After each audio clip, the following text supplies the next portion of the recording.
Nós vamos falar sobre os conceitos de arquivo. E são 3 os conceitos que eu trago para você e vamos culminar naquele que está na lei. Importante eu te falar que tudo isso que eu estou te ensinando está na lei. Tá? A Lei 8.159, que rege, é uma legislação arquivística, ela ensina e trabalha como mexer com os documentos e arquivos. Eu estou te ensinando tudo conforme a lei. Só que a gente tem uma definição de arquivo anterior, que é de um autor chamado Solon Book, uma pessoa notória que começou, um dos grandes arquivistas internacionais, que começou a escrever sobre o assunto.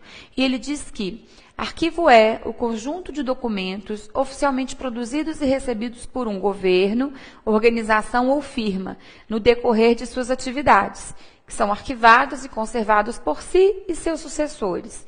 Muito bom, é o primeiro conceito de arquivo, mas hoje ele é considerado restritivo. Você consegue perceber por quê? Olha lá, arquivo é o conjunto de documentos oficialmente. E eu acabei de te dizer que documentos não é só o que é oficial. Então, é válida se a banca trouxer para você, falando, segundo Solon Book, arquivos é o conjunto de documentos somente oficiais.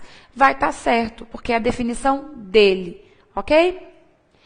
Que complementa essa definição, a gente tem a Marilena Leite Paz, que é a grande arquivista brasileira.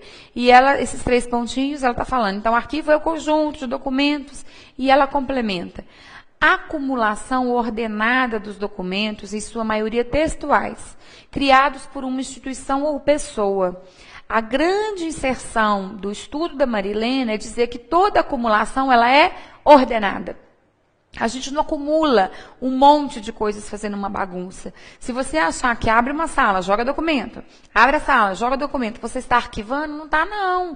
Você está acumulando. Aquilo ali não é assim. Você tem que estabelecer uma ordem, você tem que estabelecer uma classificação, que vamos pensar, por exemplo, numa data. Então, eu tenho arquivos do dia 25 de novembro de 2000. 25 de novembro de 2005, 25 de novembro de 2010, 25 de novembro de 2015. Sempre será com aquele nome de 5 em 5 anos. Você escolheu uma data, foi cronológico. Porque na hora que alguém te pedir aquela informação, você tem que saber o quê? Aonde está? Aonde estão os documentos de 2000? Se você tiver 10.000 processos aqui, você não vai encontrar nunca. Se você tiver separado de 5 em 5 anos, vai ser mais fácil de você encontrar? Vai. Por isso que a acumulação é sempre ordenada, é obrigatório. E a Marilena insere também instituição ou pessoa. Essa pessoa sou eu e você, pessoa física. Nós também acumulamos documento. Quando você paga uma conta de luz, você joga lá fora? Não. A de celular? Também não. Qualquer documento que você guarde, você está tendo, então, um documento pessoal. Seus documentos familiares são documentos pessoais. Ok? Depois disso, a gente vai com a lei, né? E ao pé da letra, o que é arquivo? Considera-se arquivos, para os fins desta lei, os conjuntos de documentos, eu quero que você grife no seu material, produzidos e recebidos por órgãos públicos, instituições de caráter público e entidades privadas, em decorrência do seu exercício ou atividade específica, bem como pessoa física. Então, a lei mantém pessoa física, tá? E aí eu quero te ensinar o que é produzidos e recebidos. Esse conceito não se separa. Se vier na prova para você dizendo que arquivo é conjunto de documentos produzidos, está incompleto e está errado. Porque arquivo é o conjunto de documentos produzidos e recebidos. O que é documento produzido? É aquilo que a sua própria instituição faz. Então, se eu sou o escritório de direito, eu trabalho com direito de família, aquilo que eu trabalho, os meus processos, as minhas petições, tudo aquilo que eu faço no escritório, ele é produzido por mim. Agora, eu preciso fazer compras, por exemplo, para o meu escritório. E chega para mim orçamento de outra empresa. Orçamento de papel, orçamento de computador, orçamento de lápis, borracha. Isso fui eu quem produziu?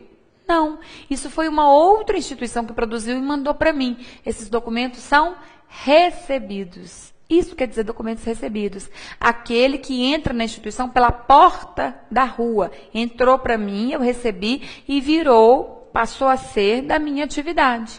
Isso, então, a gente sabe que arquivo acumula documentos produzidos e recebidos. Acabou.